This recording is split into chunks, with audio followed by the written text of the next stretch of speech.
Well, hello everybody, and welcome back to the Quantum Astrology Gathering. And with me today, it's my absolute pleasure to have Rick Levine, the wizard, and Mr. Quantum Astrology himself, I would say. um, I'm very honored to have you here, Rick. Thanks for agreeing to be here. I could not invite you on because you did a movie on quantum astrology. You're one of those people that kind of studies many subjects beyond astrology. I've dabbled in reading about quantum astrology, but your knowledge, it probably goes way beyond mine. So welcome. Well, and thank you so much for including me in this wonderful group of people. You know, in the Enneagram, there's different types of like neuroses that motivate people to do what they do, and Mhm. one of them is the performer. And often in the Enneagram, people look on the outside the same, even though with very different motivations. And although sometimes I can be mistaken for a performer, I actually, in the Enneagram, am what they call the generalist or the Epicurean, meaning that I only perform so I get to hang out with the cool people. And so, thank you for including me with Oh, such a cool group of people. That's it. yeah, there are some very cool people on here. So I think we'll just dive straight in. I'm going to post the bio and everything with the link that goes out to everybody, but I think probably most people who will be receiving this know of you already. But I really kind of wanted to dive into astrology being quantum in nature. And I know I haven't watched your movie. And when I decided to do this and named it this, I actually didn't even know you had made a movie. But I thought, I've got to ask him about this. And maybe some people go and buy your movie from it. But Well, that movie, which was actually produced by a man who was a vice president at Gaia, oh, Gaia TV, yeah. and it was really a result from work that I had done. That was probably some 15 years prior to that. In the early 1990s, I wrote a column for then a quarterly journal called it was called Aspects, and it was a journal of the Aquarian workshops, which was Marion March and Angel Thompson and kind of the Southern California group. And the column that I wrote over a 3 year period was called Quantum Astrology. And that was Ah. like, I think, in 92, 3, 4, in that period of time.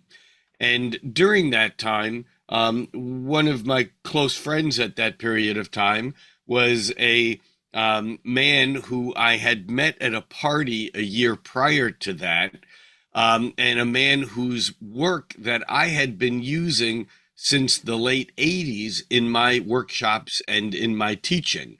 And the name of the book that I had come across, I'm guessing sometime in the mid 80s. I can't really tell you when the book was published, but the book was called Space, Time, and Beyond.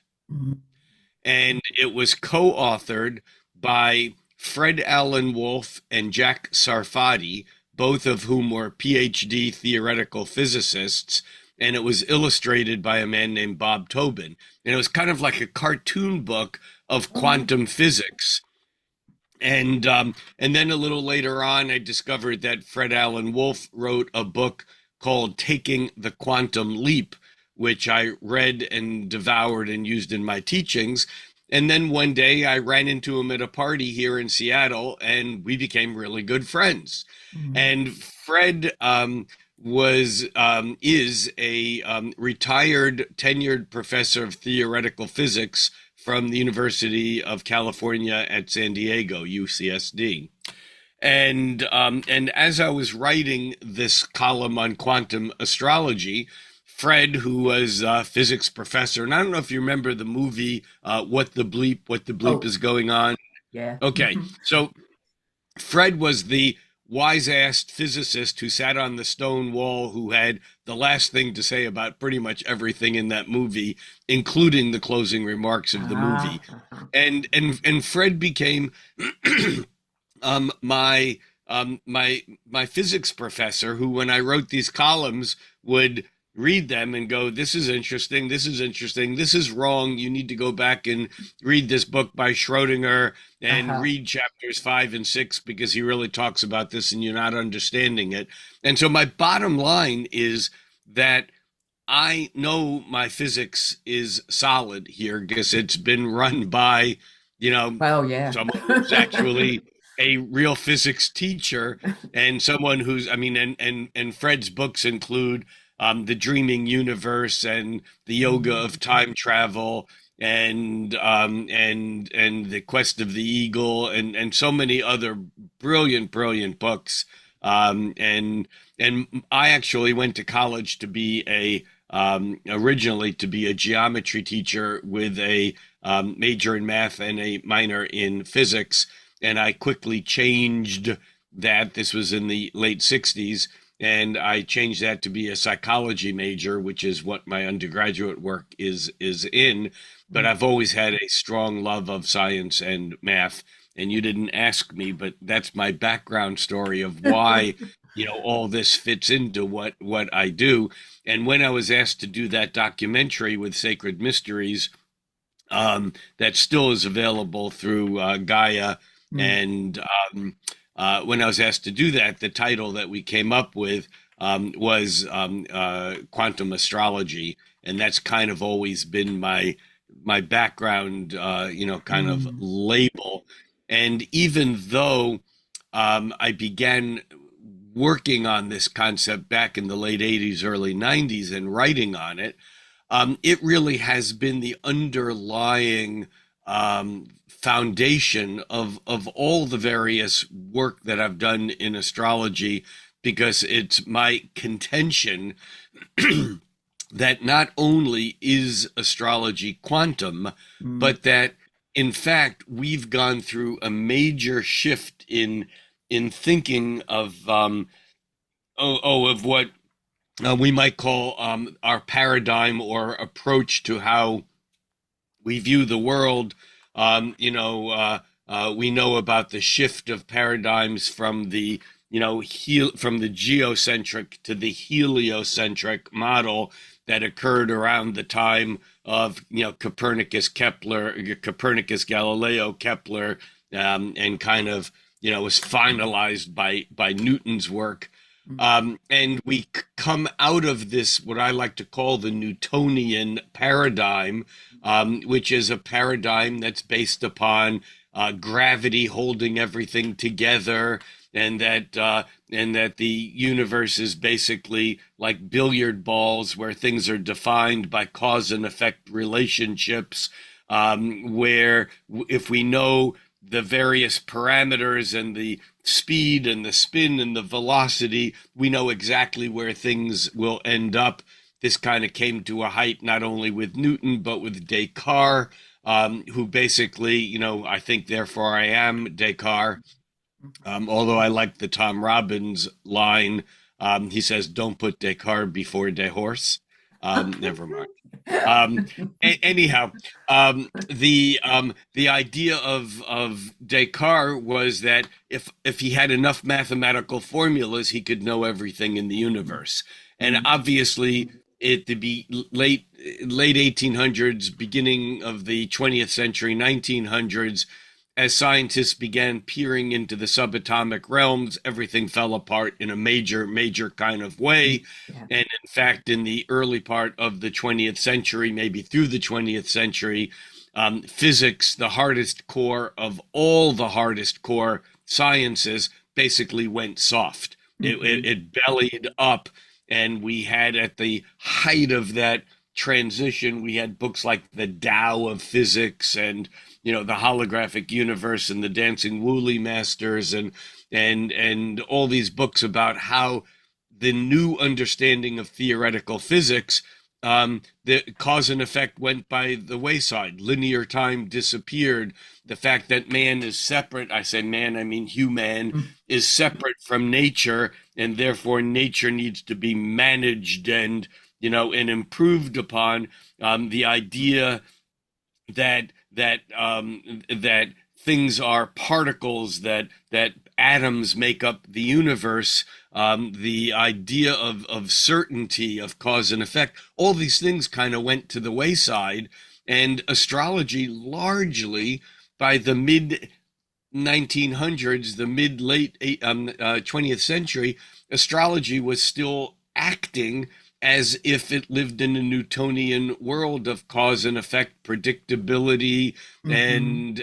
and it's just things have changed, and astrology has changed a whole lot in the past 50 years, and yet most people don't understand that although these changes are important, these changes are all part of a larger paradigm shift that has created these changes, and people know that things are different now than they were, but they don't put them all together into one thing. And just as an example, I'm like a wind up doll. You don't even ask a question, and away I go. Um, Go for it.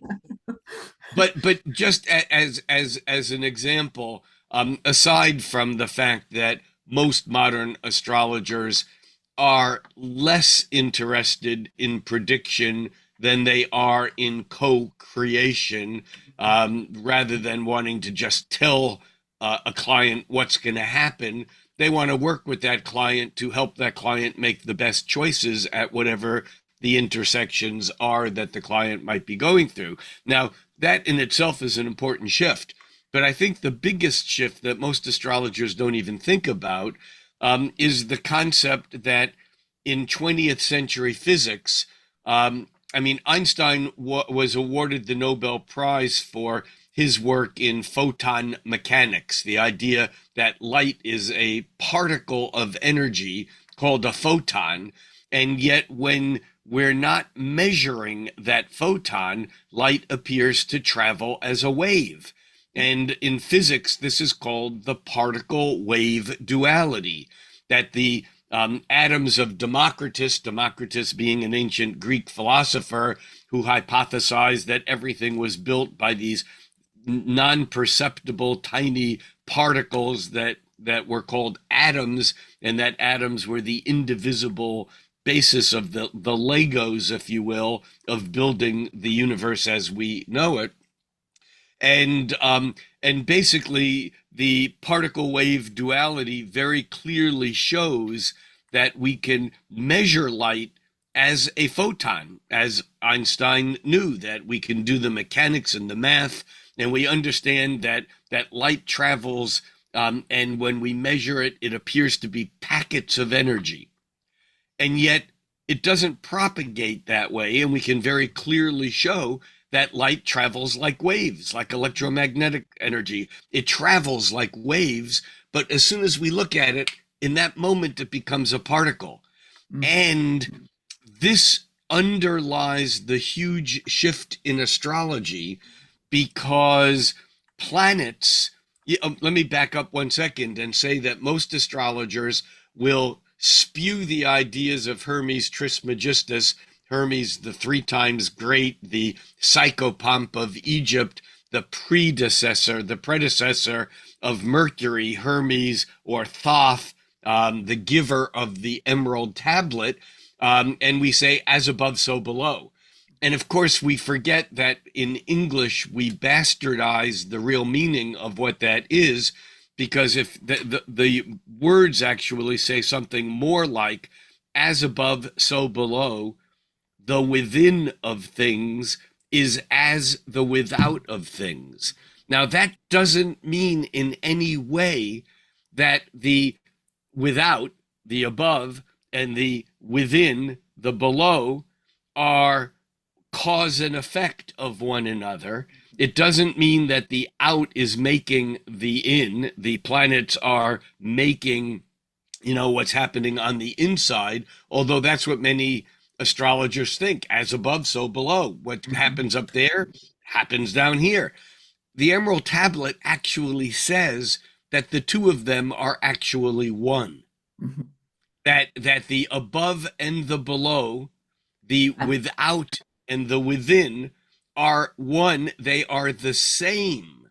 And so, not that one is a reflection of another, that they are in fact the same, and that we're like surfing on a waveform, on a node, if you will, that is basically the intersection of these very, very, very low frequency, large scale cosmic events as they're intersecting and interfering with these very, very tiny, high frequency, subatomic, microscopic events. And the bottom line is that planets are not particles. In other words, when we do a horoscope, we map the sun, the moon, Mercury, Venus, Mars, Jupiter, Saturn, Uranus, Neptune, Pluto, Chiron, and a half a dozen centaurs, and maybe Pluto and a half a dozen, or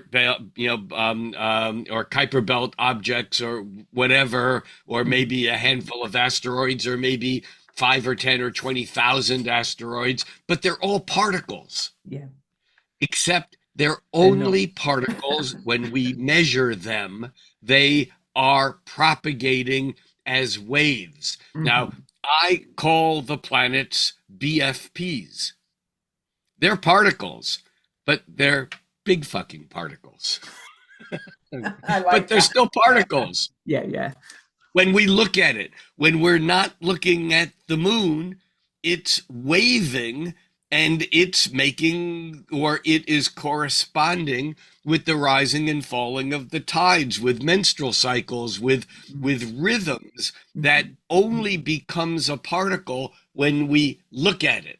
Mhm. And this is the thing that astrologers don't understand. I remember a conversation I had with Rob Hand probably close to 30 years ago about some of this, talking about how we astrologers are stuck in the Newtonian paradigm and Mhm. we look at planets as particles. And Rob said, well, yeah, but we do transits, and there we are looking at them as waves. And I said, yes, but But mm, we're looking at them as waves, but we're really looking at them as the collision points of these particles because we're interested when Saturn hits, as if it actually hit, when mm, Saturn hits our sun, or when Saturn hits our ascendant, or squares our moon. We're looking at, again, billiard balls mhm, intersecting with each other rather than the waveform itself. Now, Dane Rudhyar was actually, I think, as a theosophist, even though his reason for doing this was not the reason that I'm describing, although I think it was informed by that, and that is that Dane Rudhyar was really the first modern astrologer to talk about the moon phases in a way, or all planetary aspects as a phase. So we had the idea of a new moon and a crescent moon and mhm, a an opening square versus a closing square, and the nuance of the cycles of becoming. mhm, Both, many 20th century astrologers, certainly Ruperti and Dane Rudhyar and their students and other people. But what no one really has realized is that the idea of fate in astrology is tied to believing that there are particles and particle collisions, mhm, and mhm, that in fact, Werner Heisenberg, who was awarded the Nobel Prize for his matrix math of showing the relationship between particle and wave, and that the more that we knew about where any electron was, or photon, the more we know about where it is, the less we know about where it's going. The more we know about where it's mhm, going, the less we know about where it is. What that translates to, very simply, is that at any given moment in the subatomic realm, the more we know about particle, the less we know in that moment about wave. The more we know about wave in that moment, the less we know about particle. The two are, to use a scientific word, proportional inversely. They are inversely proportional, where the greater our knowledge of particle becomes, the less our knowledge of wave becomes, and vice versa. And it's my contention that fate is to particle as free will is to wave. Absolutely 100% clearly, at any given moment, fate and free will exist. But the more we know about fate, particle, the less we know about free will, wave, and vice versa. And to believe that astrology is fate, that everything is written in the stars, and this is the way it will be, like the oracle at Delphi, that you went and and she basically proclaimed this is the way it is, you left, and then you just fulfilled the story. That's based upon atoms and the idea of fate being particles. Mm. Just as stupid, though, is the idea that we have total free will, Uh-huh. because we don't. Mm. And of course, this is somewhat of a moot question. I mean, let's say that I'm driving a car really fast because I'm hell bent. Intentional use of that as a double entendre. I'm hell bent on committing suicide, and I'm driving that car. I've been planning this for weeks, for months, and I'm driving my car at a place where I know I can drive it right off a cliff. And just as I get to the cliff, I stop, and we say, free will intervened. Mm. How do we know that wasn't our fate? Yeah. The discussion of free will and fate is a bit tricky, because inside that paradigm, we never can get perspective outside of it to know which is free will and which is fate. However, I would contend that there are some people who go through life and seem to have more free will. They seem to make up their life as they go Mm. along. Now, maybe that's their fate, but that's a separate story. Then there are other people who seem like no matter what they do, they can't change the given things. And it's not just a matter of cardinal versus fixed, it's more complicated than that. Mm. And in fact, those people who feel like they have a life of free will have periods of time when nothing is happening the way it always happens for them, and Mhm. things happen like particles colliding, and there's nothing they can do about it. And then there are those people who live their life in a very fateful, tied up in a knot, there's nothing that they can do to change things, have moments in their life where all of a sudden free will seems to be in operation. Particle is to wave as fate is to free will. And one of the most important things, but not the only important thing about quantum mechanics, if as above, so below, if the very tiny, the subatomic microscopic worlds are in fact the same as the macroscopic, cosmic realms, they are one in the same. Mhm. Therefore, the particle wave duality that exists at the microscopic realm is also the particle wave duality at the planetary realm. And this is just one of the many pieces we can talk about. Mm. Non-locality, we can talk about, Yeah. so many things of, the separateness, the illusion Mm. that I am an astrologer and a client comes to me and I proclaim their future, and then they go off and live their life without realizing that in a quantum universe, when two particles, that would be me and you or me and the client, when two particles come close together, there's something that quantum physicists call entanglement, which Mm. means that something happens in that moment that changes the trajectory, the destiny of both participants. Mhm. The idea that my seeing the client doesn't alter their life is hubris if I think it doesn't alter their life, Oh. and Mm. it's also hubris if I think it alters their life enough to change everything. Oh, So definitely. anyhow, those are some of my opening thoughts. I know you didn't Whew. even ask a question. No, well, that's perfect because you've kind of worked with it for a lot longer than I. One of, but and I'm sure people's heads are exploding now. But Oh, one. oh, good. My favorite. Jeff once told me that my third house Pluto, I have Gemini rising, and my third house Pluto trining my Mercury and a bunch of other planets in the 11th house. He said, "Your job here is to blow people's minds, Yeah, to destroy what they thought they knew." yeah, Job perfect, accepted. Mission perfect. accepted. But I once I've been diving into, and I've read a lot about the things you've talked about quantum mechanics.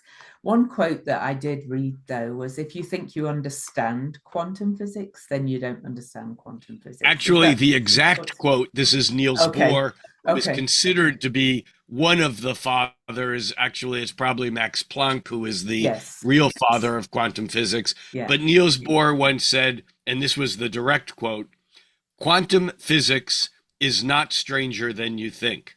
Mhm. It's stranger than you can think. Ah, oh, That's the exact quote. And in fact, he once had I a love graduate. that. Yeah, quantum physics is not stranger than you think, it's stranger than you can think. He Yeah. once had a graduate student submit a paper, and and he told the graduate student, he said, I like your theory, but I don't think it's strange enough." So awesome. So how does this apply to astrology? Because I'm sure you're aware, very aware, the rise of some of the translation of really old texts and traditional texts, and resurgence of language like malefic and benefic and all of those kind of things.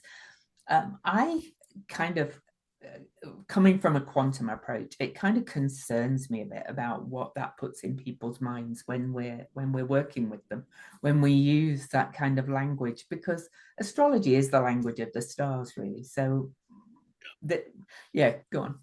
Yeah. Well, several things come to mind. First of all, I was a very early supporter financially of ARHAT, which Mhm, was the original, the Association for the Historic ARHAT, the Association for the Retrieval of Historical Astrological Texts. That mhm, was Rob Hand's original organization that then became Project Hindsight when he combined efforts with Robert Schmidt and Bob Zoller, um, who I affectionately called the Robites. That was like the secret tradition in astrology in the 1990s, where the Robites, Rob Hand, Robert Zoller, and Robert Schmidt, the mhm. Robites. Anyhow, I think that work was and still is absolutely critically, hugely important to Mhm. understanding why we're here and what we're doing. I Yes. think the techniques and the rediscovery and the reclamation of that information by Yeah. translating ancient texts both from Aramaic, from Greek, from Latin, Mhm. from Sanskrit, from Hebrew, the translation of these texts from Arabic. I don't know if I said that. The incredibly, incredibly important to understand Absolutely. what we're doing and why we're doing it and how it works and whatever. Mhm. That said, we live in a very different world, Yes. and that astrology has to be and always has been reflective of the culture in which it is existent. Mhm. Um, and I think it's absolutely incumbent upon us modern astrologers not to throw out any Sure. of the ancient stuff.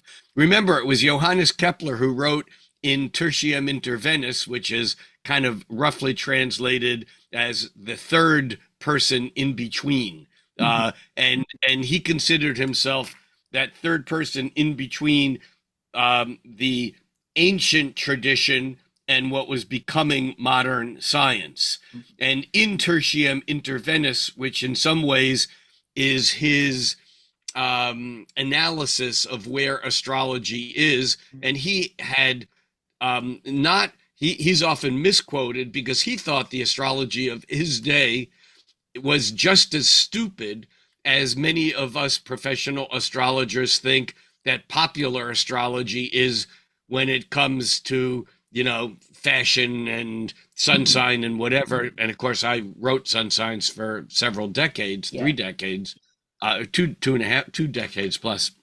But um, Kepler was very, very upset by the fact that, astrology was used by emperors and kings and queens basically to figure out if and when they were going to get laid and whether or not they should go to war.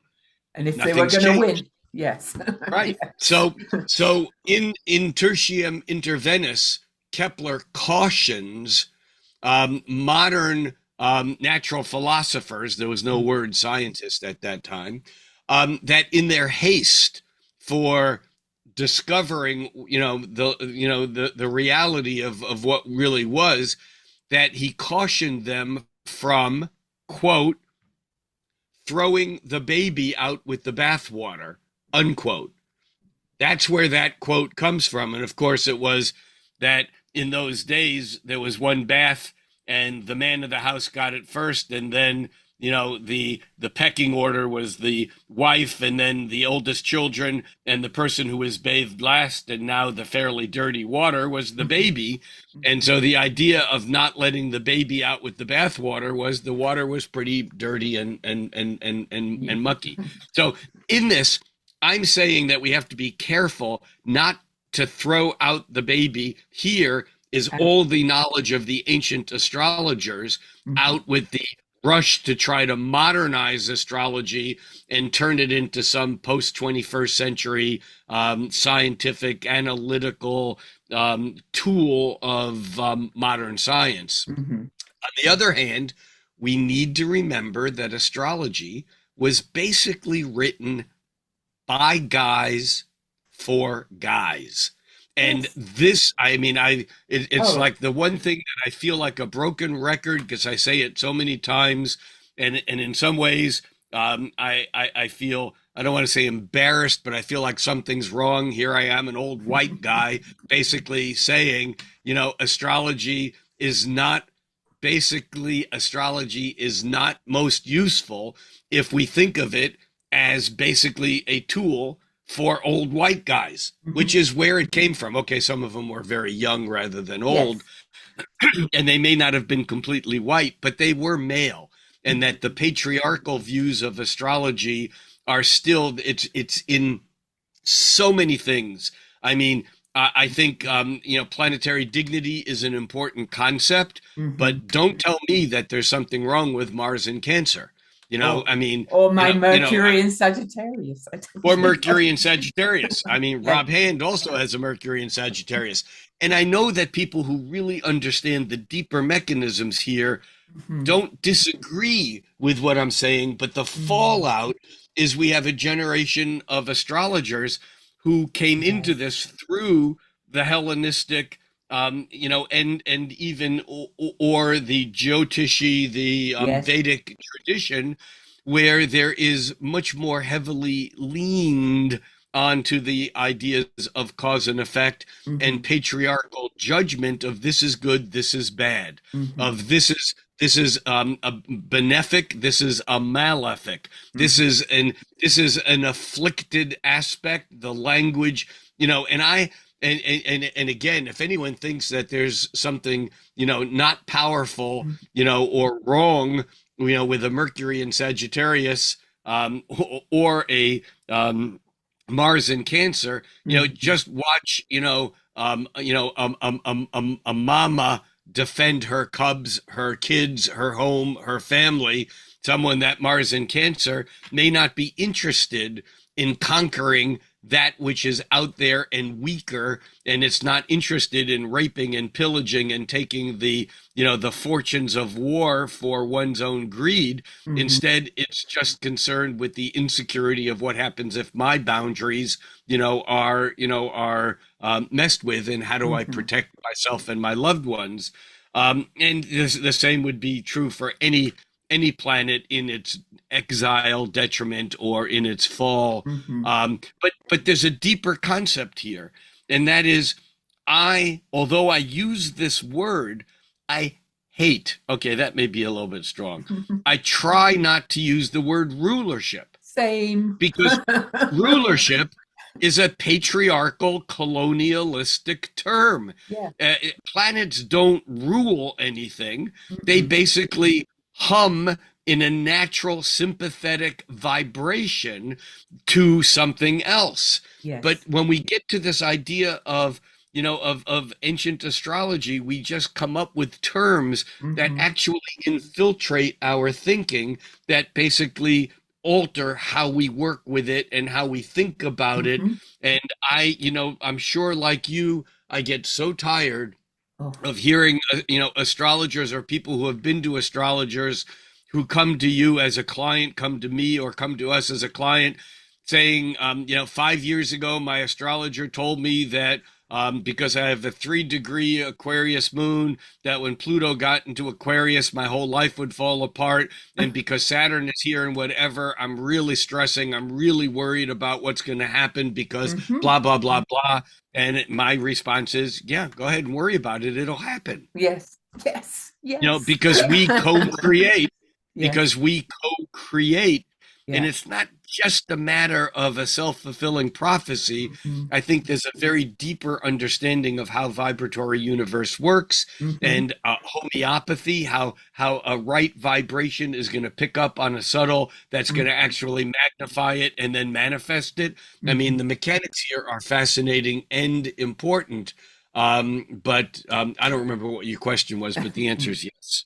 How do we how do we promote kind of moving beyond that? I mean, obviously, you do a lot of talking about it. I do talk about it on my YouTube, and with my members, and when There's a lot I of astrologers who are talking about oh, it, there is, yes, and and but and even those who don't have the reason. I mean, I have mhm, this scientific framework yeah, behind some of this you don't that have to have is that, get. no.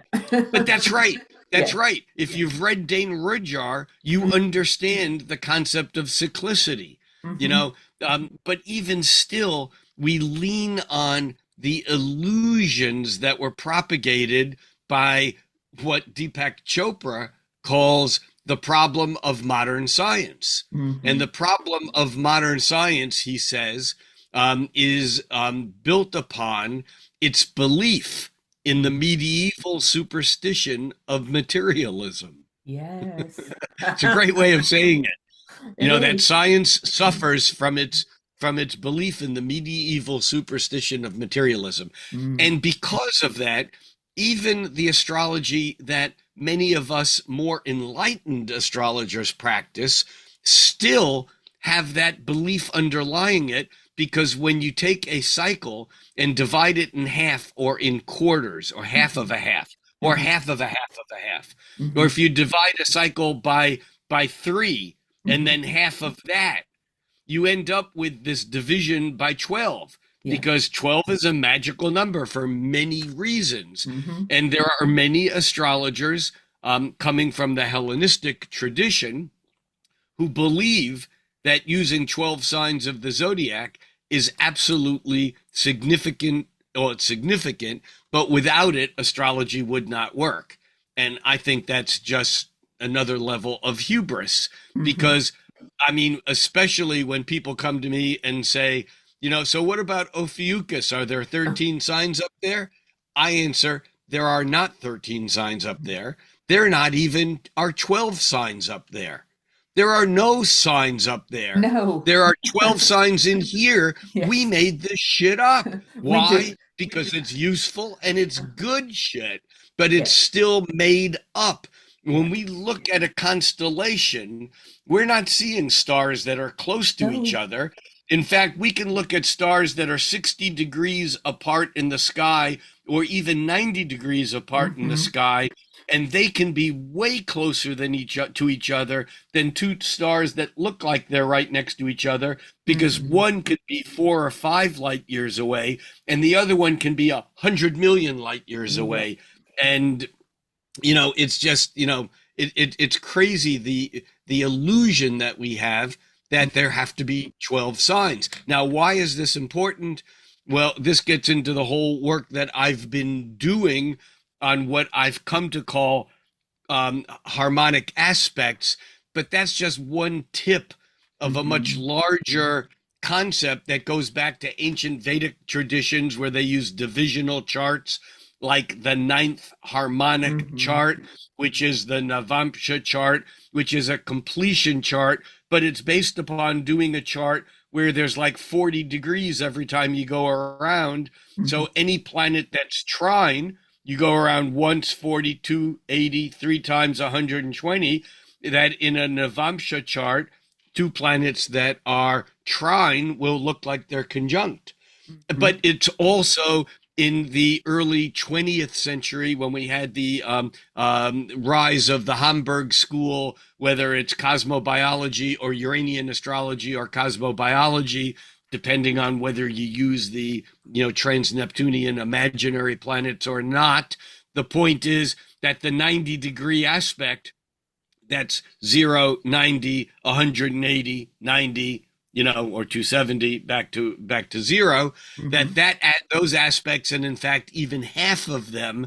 So you have the 90 half Mm-hmm. square, 45 square, 90 square and a half, and so on, or even the half of the half of the half, where you have the 0 conjunction and then the semi square or the semi octile, the 22 and a half degree. The point is that this school of thought came up that basically used what is called the 90-degree wheel, or the fourth harmonic, or the fourth Mm-hmm. divisional chart.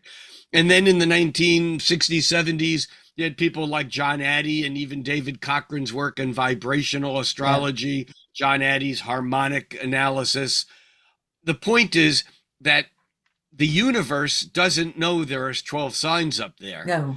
And if two planets are 72 degrees apart and are a quintile, Mm-hmm. or 36 degrees apart, a half a quintile, or 108 degrees apart, a quintile and a half, that's three tenths, that these other harmonic hums are just as important as the divisions by 12, meaning the divisions by 1 conjunction, 2 opposition, 3 trine, 4 square. Oh, we Mm-hmm. skip 5 because it doesn't fit evenly into Yes. 12, and we go to 6. That that this is really where the quantum reality is impinging upon old traditional astrology, Mm-hmm. because once an astrologer begins using and looking at the non-minor aspects of the fifth, seventh, eighth, ninth, 10th, 11th harmonics, even if we're just, or 12th, you remember Ptolemy did not think that the 12th harmonic aspects were real. They Mm-hmm. were called non aspects or inconjuncts. Yeah. In the Ptolemaic language, a conjunction wasn't two planets that were 0 degrees apart. A conjunction were two planets that were aspected. In other words, if you had two planets 90 degrees apart, they were considered to be conjunction by square. Oh. If you had two planets that were 120 degrees apart, they were conjunct by trine. And Mm-hmm. if you had two planets that were not conjunct by conjunction by but we're not 0 degrees, division by 1, by 2, 180 degrees Mm-hmm. opposition, by 3 trine, 120 degrees, Mm-hmm. by 4 square, 90 degrees, or 6 sextile, 60 degrees. Mm-hmm. Anything else was considered to be a non-aspect. That's what the word inconjunct means. Means there was no conjunction. And any modern astrologer who calls a quincunx an inconjunct Me. needs to learn what they're saying, Yes. because they don't mean what they're saying. They're propagating an old language, which Mm-hmm. basically says those two planets cannot see each other, because in the division by 12, we base everything upon this idea that planets can only see each other if they're falling into these divisions of the modern zodiac, which is a division by 12, when in fact we know now, moderners know unequivocally that every planet sees every planet, whether it's an aspect or not. Yeah. And if that planetary connection between two planets is based upon any resonant frequency, Mm, any resonant harmony, mm, any buzz. I teach my clients and, well, my students and apprentices. I teach them when they look at a chart, their goal is to find the hum. mhm. That's the goal of of what used to be called delineation, which was analyzing the particles and talking about each particle, each planet in Oh, each sign, in each house, and each aspect. That's delineation. I'm not interested in that at all. oh, I me want to hear neither. the music of the spheres. I want to hear Mhm, the hum, and I want to get to that hum.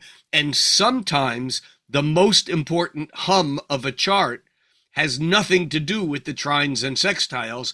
It mhm, has to do with the octiles, the semisesqui-squares, or the noviles, the division by nine, the mhm. trines and the trines of trines, the one third of one third. And I don't want, I'm not falling into a teaching about harmonic No, no, aspects. no.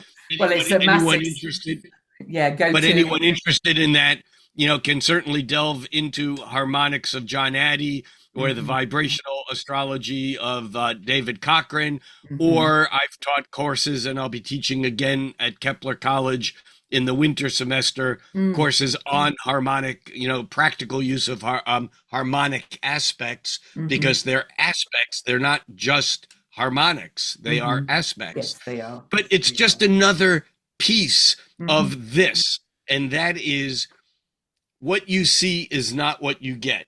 In yeah, computers back in the 70s, even into the early 80s, there was this concept called WYSIWYG. What mm, you see is what you I get. It was remember the it. big Macintosh breakthrough, Mhm, because up until then, you couldn't have something on the screen that you would then print out. What you mhm, would see on the screen were words with control characters and things in brackets and weird characters, and they'd be able to see what WYSIWYG, what you see is what you get, mhm, was a major breakthrough. mhm, Unfortunately, we don't live in the Newtonian universe, mhm. WYSIWYG, of what you see is what you get. We live in a universe I call WYSIWYG. What you see is not what you get. Yes.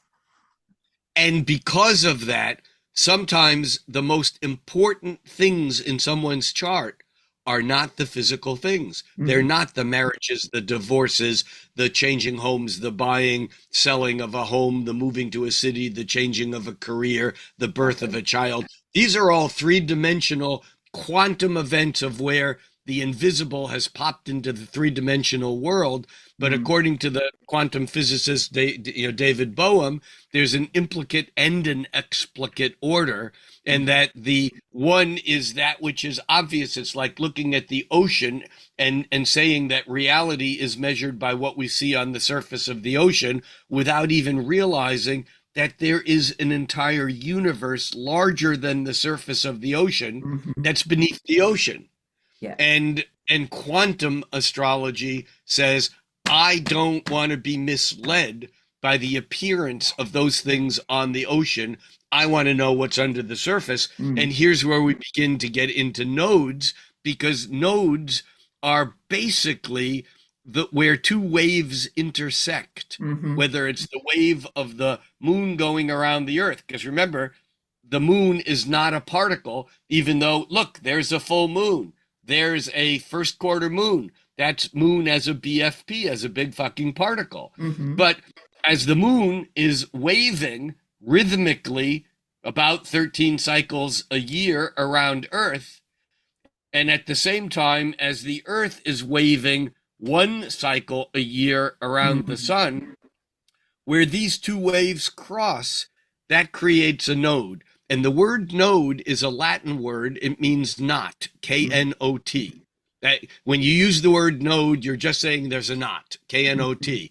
In fact, a physicist, when doing circuit analysis, high frequency electromagnetic wave circuit analysis, and they're taking these resistors that slow currents down and capacitors that build up a charge and then release it rhythmically. And they're taking all these circuits and these semiconductors that are saying, stop here, stop here, stop, and go one way, but don't come back kind of a thing. And they take all these complex things and they put them all together to create a computer or a cell phone or a digital camera or all these other amazing devices. What they're doing is they're measuring the nodal points at which these different waves intersect each other to create something that ends up being a picture on a screen. These are created by the high frequency intersection of cycles. And in fact, even things that are solid, I hit my desk, there's no thing there. There's no things there. What's there are subatomic particle waves that are vibrating at hundreds or even thousands or tens of thousands of trillions of cycles every second. The entire universe is pulsing on and off at unfathomably fast on, off, on, off. When we see the color red or the color green, we're just basically measuring a frequency that then seems to be something we can see. I mean, snakes see frequencies lower frequency than red, infrared, it's heat. Bees see frequencies that are higher frequency than violet. We call it ultraviolet. That's how they navigate through the flower world. But theoretically, we could see, if we had the sensory mechanisms, we could see X-rays or cosmic rays or radio waves or anything, but we can't, because we only see that portion of the universe that pops into our, what used to be the five senses, were what determined what was real. This is an invisible thing that most people never think about. We live in a world of, okay, you and I are here. Where is here? Well, where is here? Where are we? And in fact, what it used to be up until, I would say really until the mid 18th century, until Joseph Priestley and Anton Lavoisier discovered oxygen, which they both realized had substance but was not perceptible. Until then, there was no such thing as things that we couldn't touch, taste, hear, smell, or feel. Or smell. The five senses were what determined what was real. We now know that there is a huge, bigger than what we can see with or perceive with our five senses. There's a world that is real, but is imperceptible. In fact, it was the great 20th century thinker Buckminster Fuller who noted that even in the mid 20th century, 99%, and that's a made up statistic, I mean, it's just an illusion, that almost all scientific research was occurring in areas of the universe that were not perceptible in through our five senses. And so what's real? Are dreams real? Ask anyone who's ever been through depth psychology. That was one of the breakthroughs of the Neptune-Pluto conjunction in the 1890s was Freud's publishing of Interpretation of Dreams, where all of a sudden dreams had real world impact.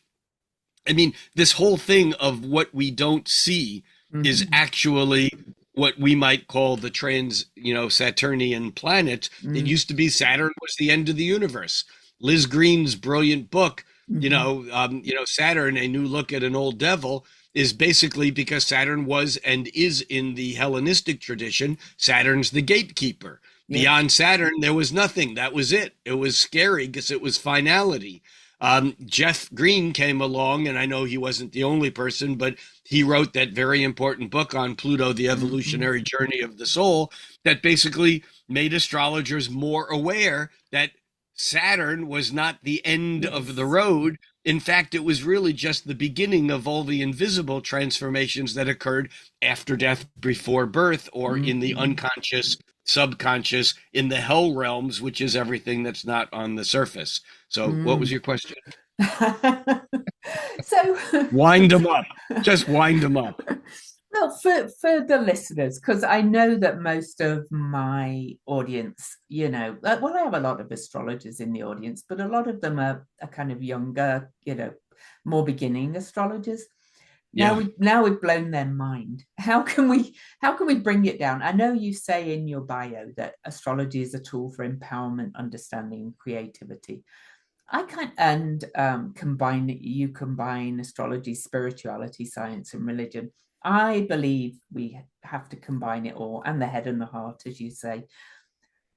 I don't think we're suggesting that any new astrologer can't start to practice until they've studied all these things and all the harmonics and all that kind of thing. I tell my Agreed. Agreed. students, yeah, Agreed. I tell my students though to start letting the chart just speak to them. Learn the basics, obviously, what a sun is, all things like that in the chart. How would you kind of encourage people to move away from this black, white, this is good, this is bad, this is, all of that kind of stuff when they're working as astrologers? Yeah, all I can say is that between black and white, there's a whole lot of gray. Spectrums.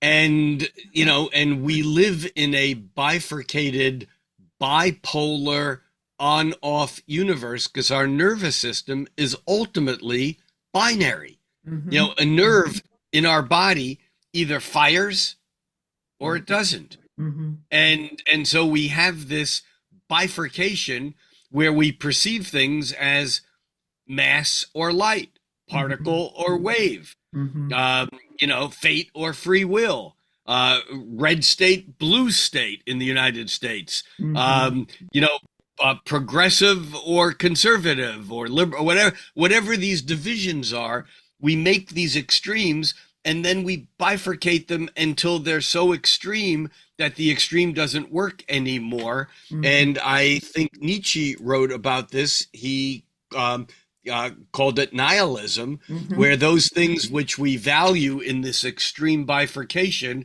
that reach the absolute highest level of importance, Mm-hmm. they automatically lose their importance and fall to the bottom. That's Pluto's job of deconstructing. That we live in the illusion that this is the way things are. Now, what would I say to a beginning astrology student?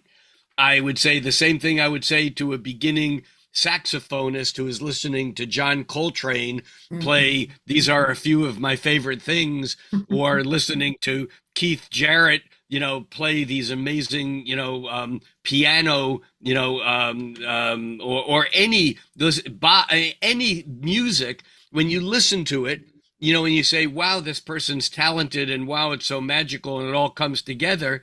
Yeah, they've played hours and hours and Yes. days and weeks and months of what?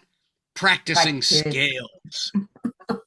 And our scales as astrologers are the scales of learning how to understand and play the Sun, Mercury, Venus, Mars, Jupiter, Saturn, Uranus, Neptune, Pluto, Aries, Pattern. Taurus, Gemini, Cancer, by learning and practicing the vocabulary.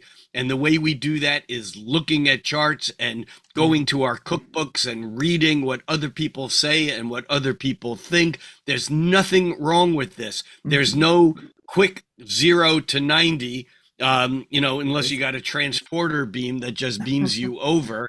And like many astrologers, I admit that my learning curve was faster than it has been on other things because Mm-hmm. many of us natural astrologers, natural in air quotes, whatever that means, Mm-hmm. many of us learned astrology faster than we theoretically should have because there was something that was so sensible that it's almost like we didn't learn it. It's almost like we remembered it. And I Yes. encourage that if students have that, go for it. But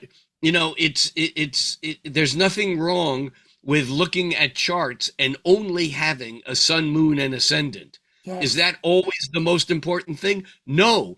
But if you look at 500 charts of people that you've met, you've heard of, and that you've Hmm. read books about, biographies, historical figures, your family, your friends, your enemies. If you just start looking at sun, moon, and ascendants, you're going to begin to get a feel for what some of these energies are. Hmm. That's where we start.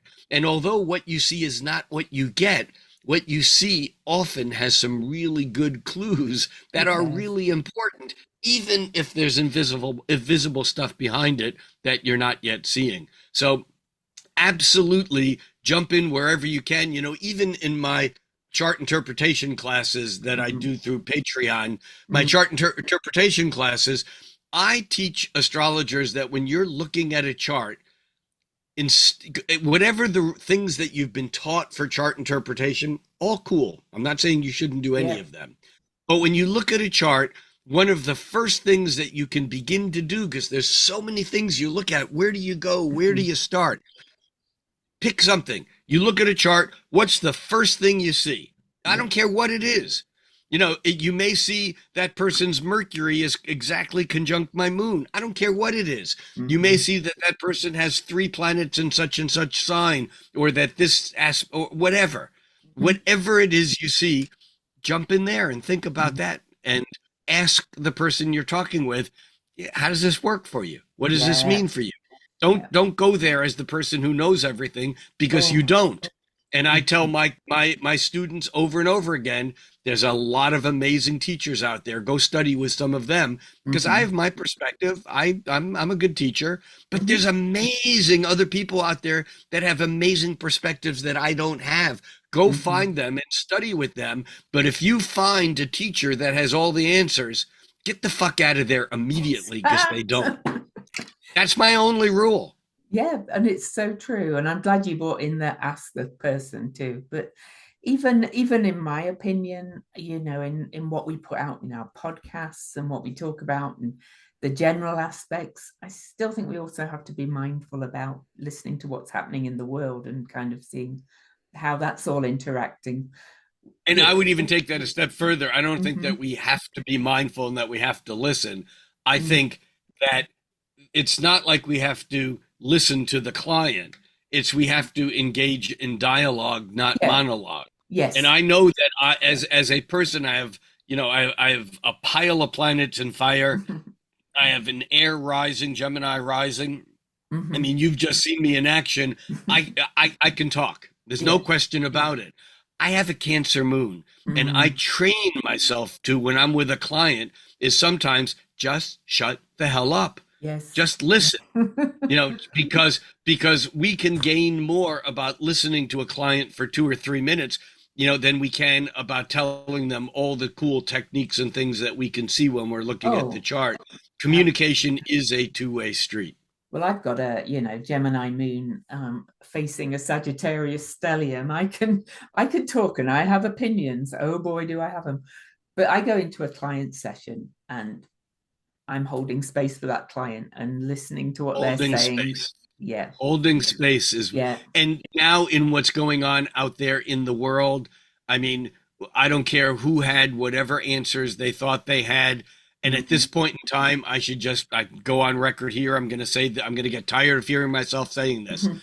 I don't give a shit who you voted for. I just don't care. Mm. At this point in time, I mean, it might have been relevant a week ago, a month ago, a year ago. Right now, it doesn't matter. We're all in this together. Mhm. Everything is going to change in ways that I don't care what answers we thought, you thought, I thought that you had, I had, we had, that those answers are not going to work. We're all in this and we have to figure it out as we go. Yeah.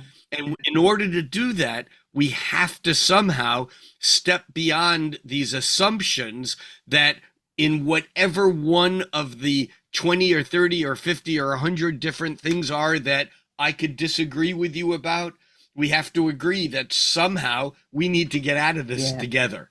Yeah. And that means I have to listen to you, but it also means that you have to listen to me. And Yeah. it's not just giving words to that, it's understanding that we have very different perceptions about the same experience. And Mhm. if we can't figure out how to move beyond that, whether we're seeing a client or whether we're seeing a friend or whether in an argument with our lover, spouse, parent, child, whatever. It's like what you just said is the most important thing. Mm. It's not just about listening.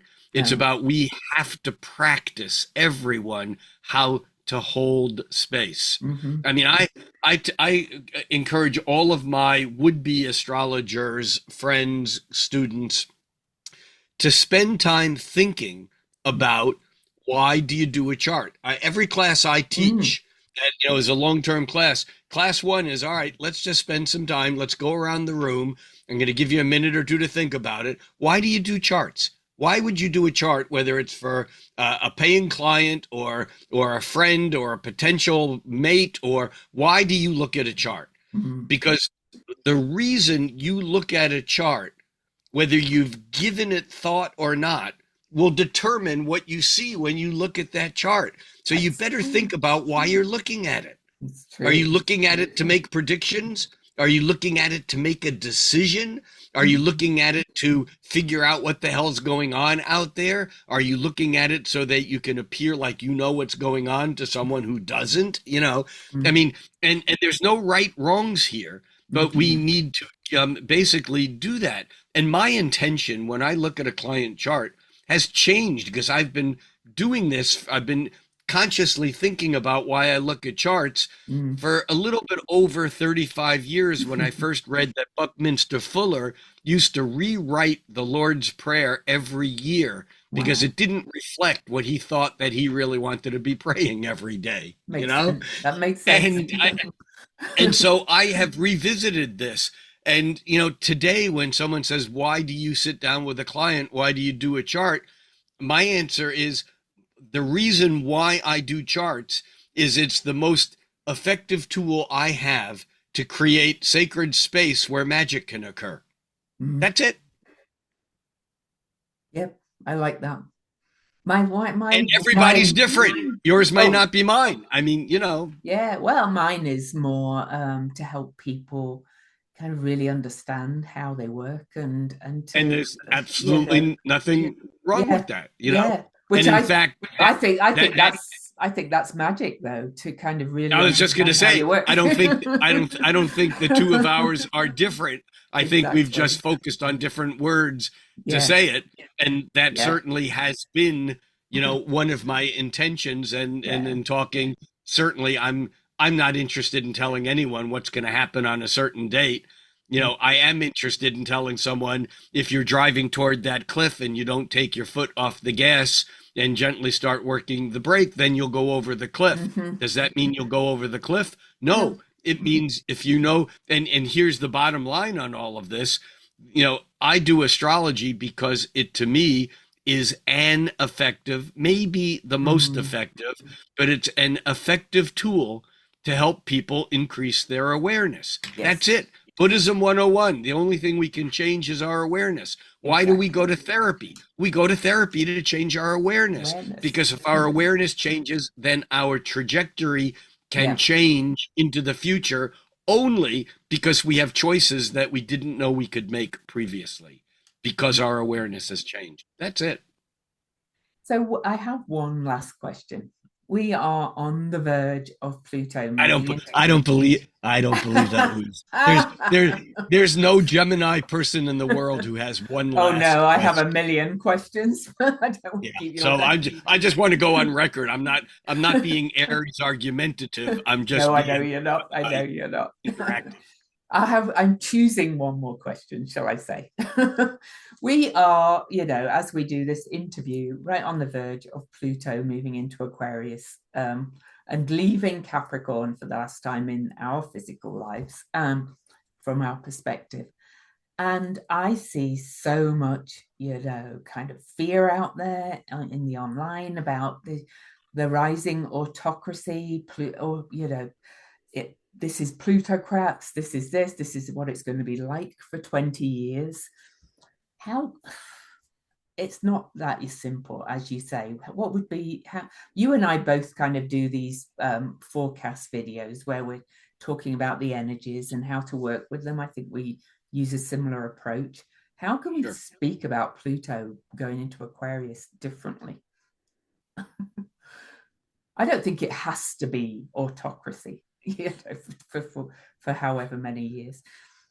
No, and look, if there's a lesson to Pluto, is Mm, that there is no deconstruction without reconstruction. yes. If there's a lesson to Pluto, is that there's no death without rebirth. Hmm. I love the William Blake line he wanted as his epitaph on his gravestone. It didn't happen, by the way, but he Hmm. wanted on his gravestone, William Blake, born 1757, died many times since.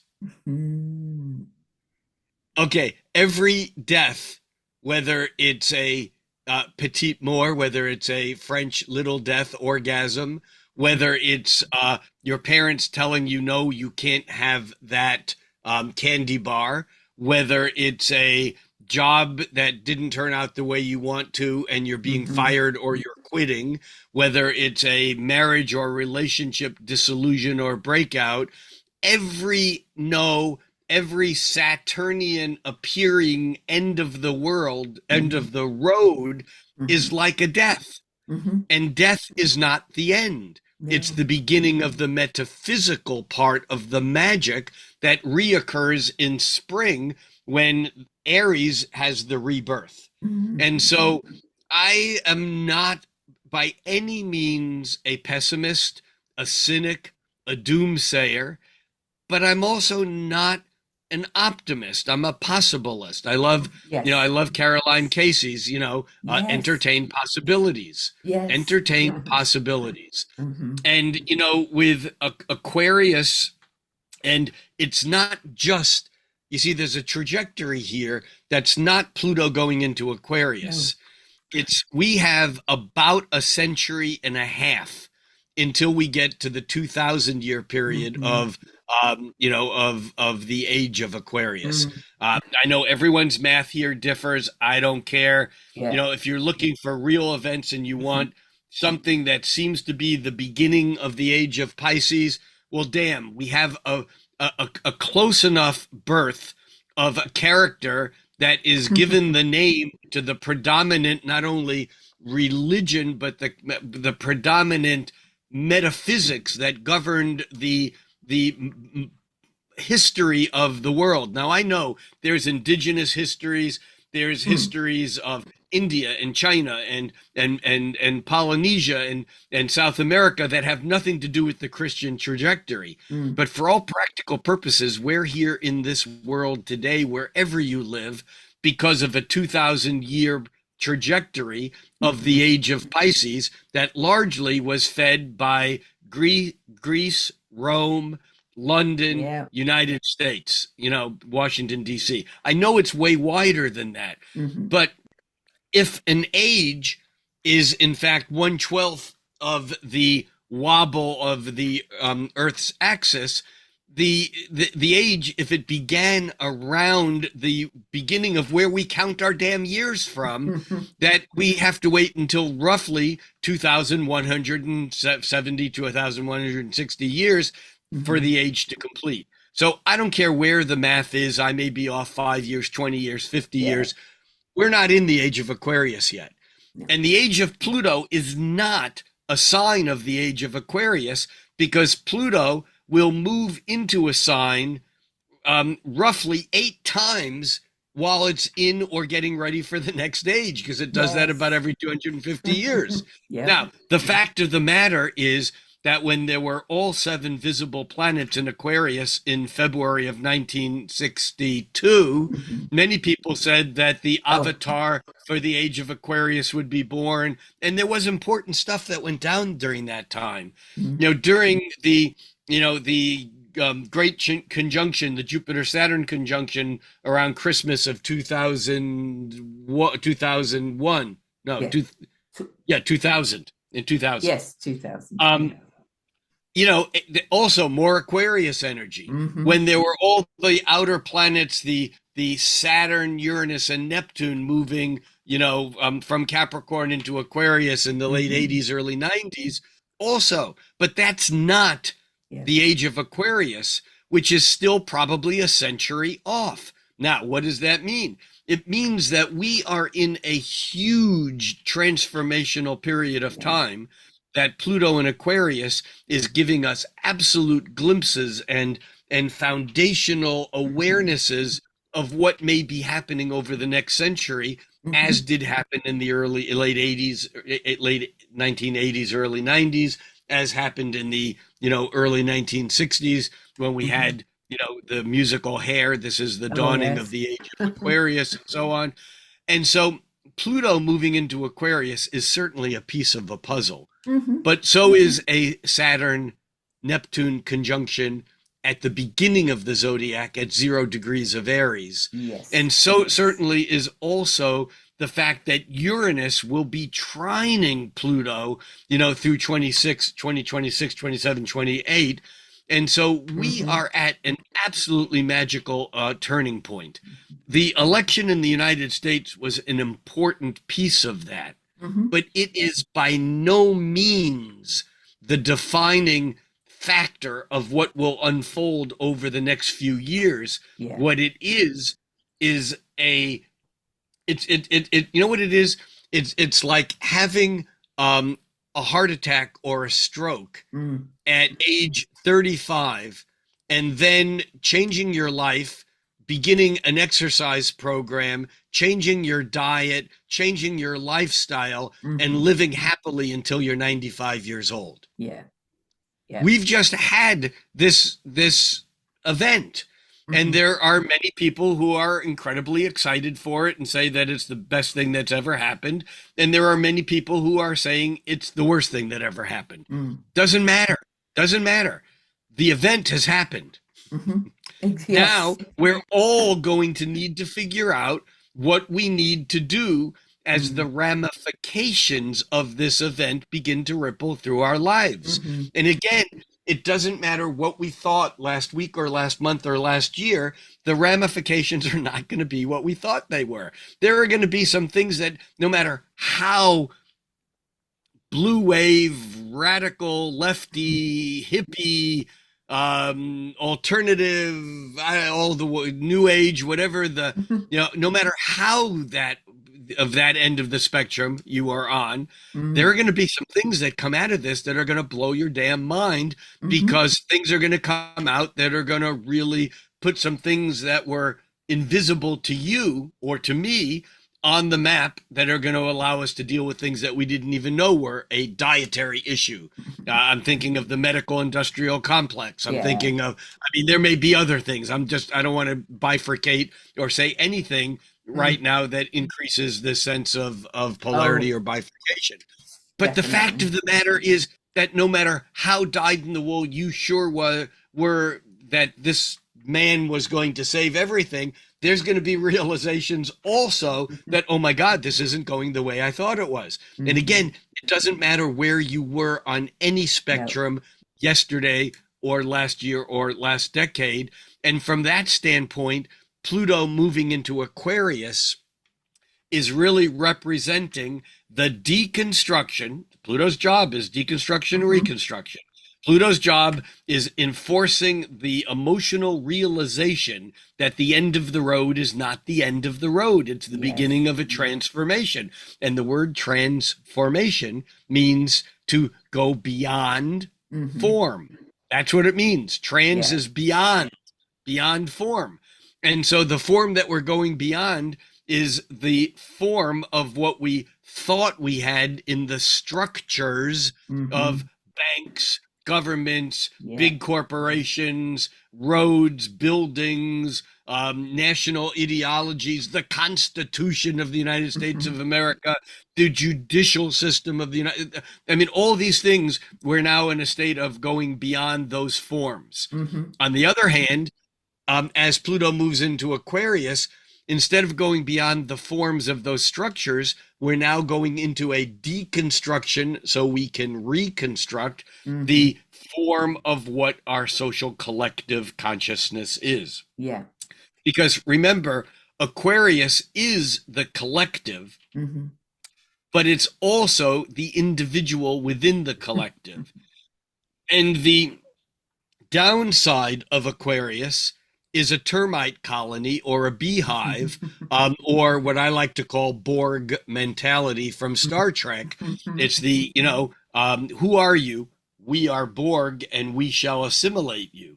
No, I don't think we're quite there yet. And No, I although don't. there may be fear of that, which I think is one of the things that drives or has driven both bifurcations on our political spectrum in the Mm, United States, mm, has been this fear of either being absorbed by some external force, whether it be corporate greed or becoming worker bees in some sort of 1% owned universe. That's a mm, fear. Or the fear of being thrust into some future where we lose our souls as human beings. So mm. let's make America great again because we want things to be the way they were. Where here's the deal, and I say this with no reservation. America will never be great as it was again No. because, like most Freudian mechanics, infantile regression has us imagining that it would be better if it was the way it was.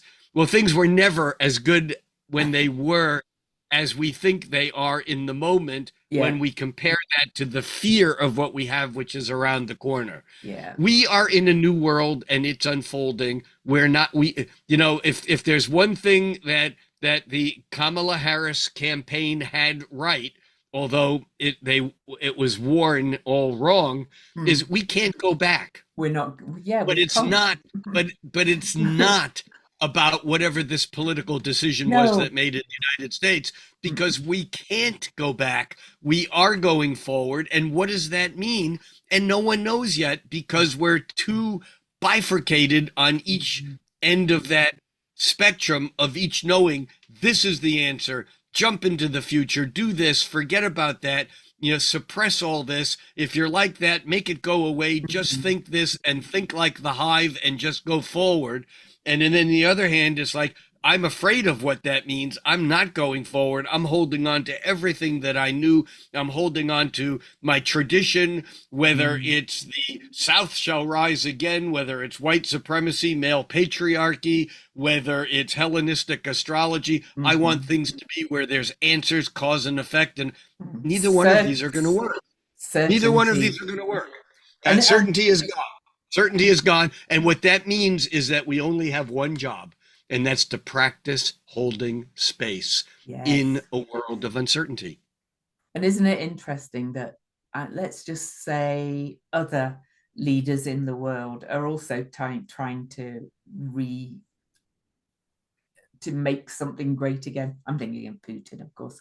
He's trying to kind of like create the old Russian Empire again in many ways, and Yes, we've but kind of even got but that. But even yeah, but even Putin. I mean, here's and again, I'm not getting into political discussions here, no, I don't but mean it even as a. Putin, I'm a. but even Putin has done something that so many other Mm, countries in the world are under the thumb mm, of Western colonialism mm-hmm. because they're beholden to the World Bank, Yes. and Putin has basically shed the World Oh, Bank. he has.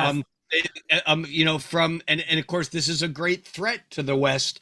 And Mm, and again, I'm not taking political sides here. I'm just no. saying we're in a different state right now, Yeah.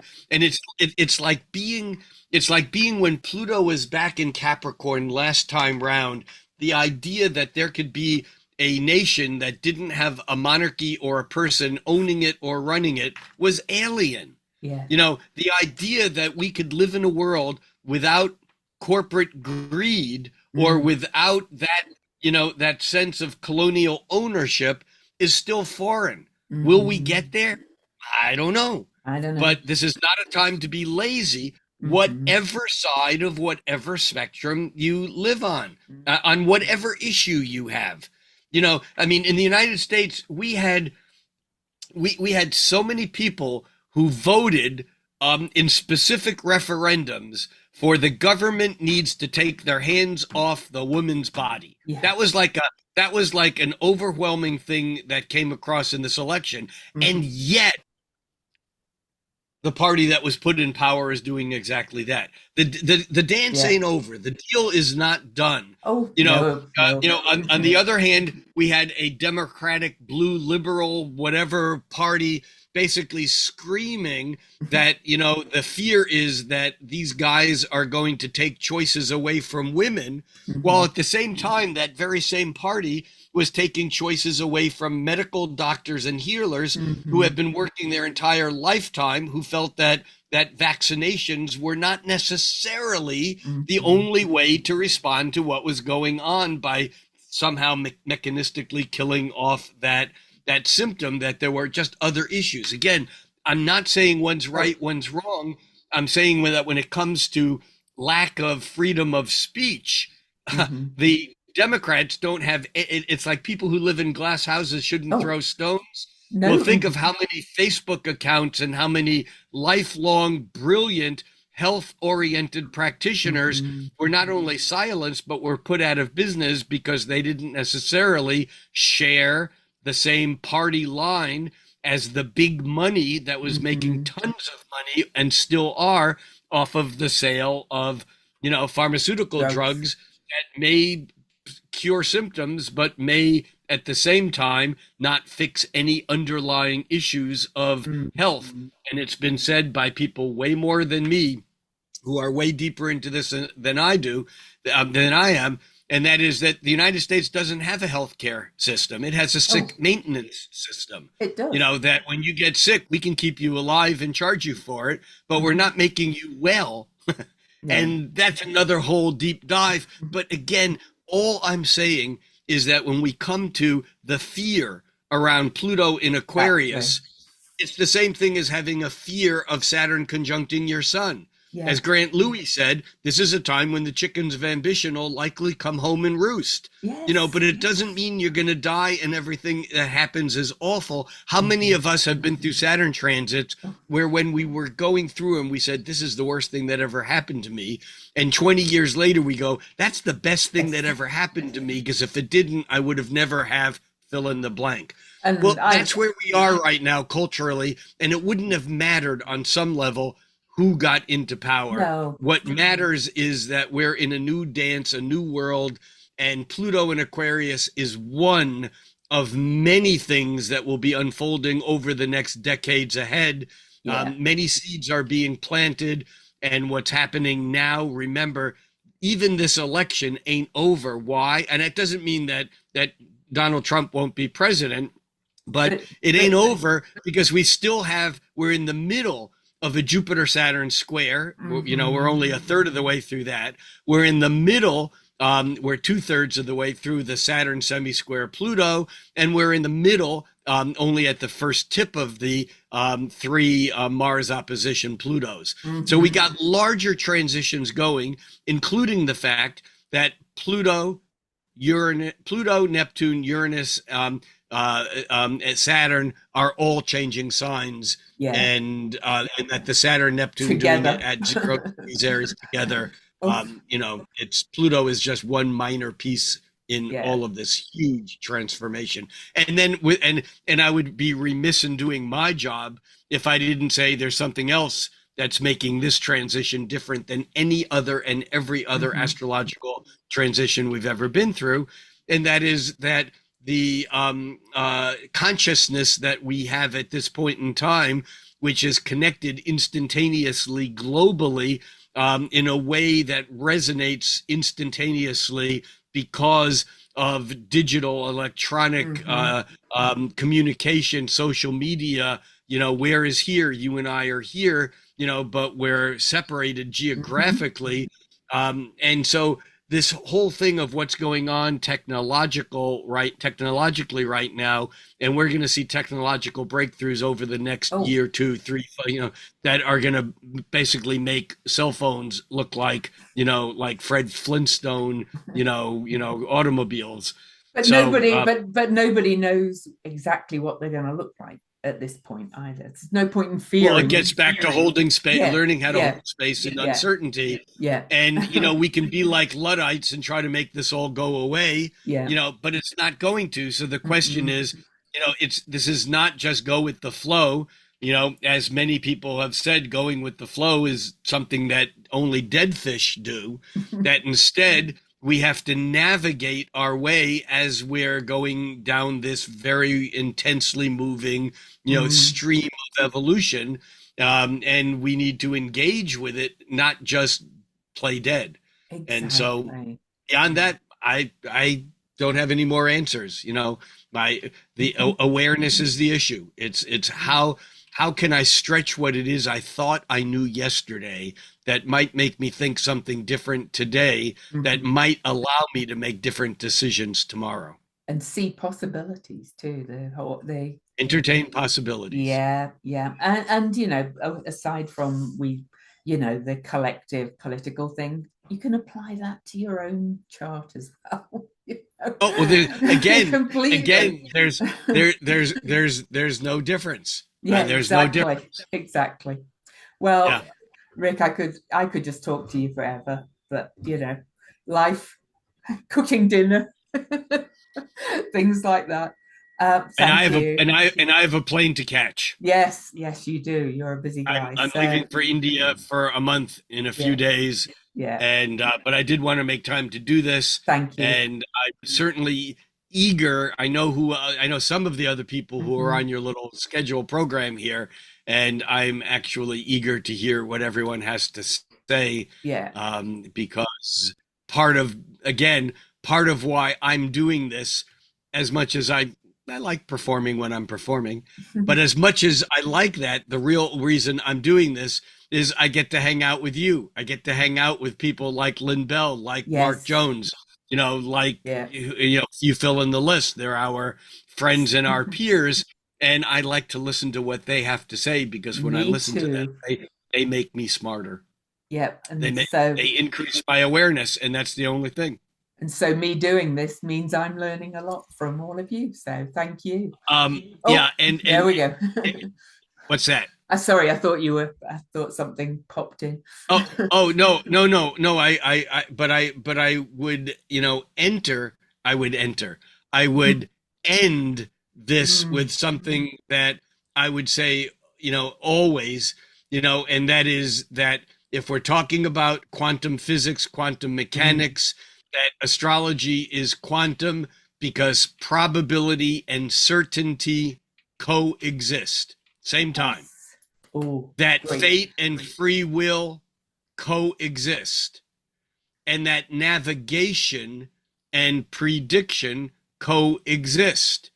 And that when we are aware of those things, then we actually get to practice what I end every performance that I do or try to, thinking cosmically, Mm, acting locally, because it does no use at all to think about all this cosmic bullshit and think about how amazing everything is out there, unless we help someone open a door, yeah. unless we smile at someone who seems to be down, unless we help someone with a package that they just dropped, unless we act locally. Act locally means very locally. Think Hmm. cosmically, act locally. And Peace out. that includes being kind to yourself and looking after yourself. Oh, well, you know what they say. You can't spill kindness onto others unless there's something in your cup. Exactly. Oh, thank you, Rick. It's So, such a Louise, pleasure. thank you for this opportunity, and I look forward to doing more, seeing more of you. Me too.